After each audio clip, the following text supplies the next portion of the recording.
Hi there, I'm outside what's left of the B-listed Territorial Army building in Paisley Town Centre. Sadly, it is due to be demolished.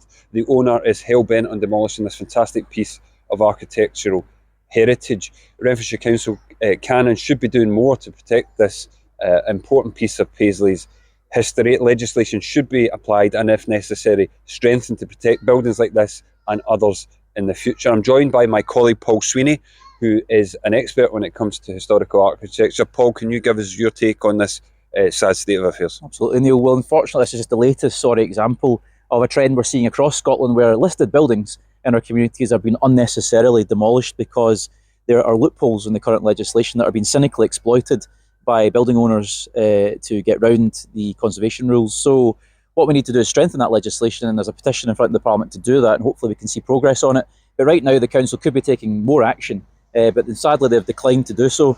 They could serve an urgent works notice, which would instruct the facade retention system that was cynically removed by the owner in October to be reinstated. The Council could actually commission contractors to go and do that and bill the owner for it. They've decided not to do that.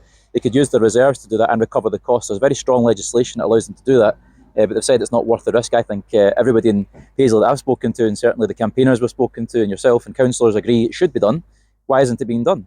And then also what could happen is the dangerous buildings notice that was very conveniently served the day after they withdrew their listed building application to demolish the building could actually stipulate, instead of demolition with a machine, they could actually salvage the stones and number them and lay them aside, and then when they come to rebuild a new development on the site, they could then reassemble the facade. That's been done elsewhere in Scotland. So there are options and they should be done. It's not too late. Most of the buildings still stand, as you can see. Even at this late stage, the council officers should step in and do that, because if they don't, then it's open season on listed buildings all across Scotland, and that cannot happen.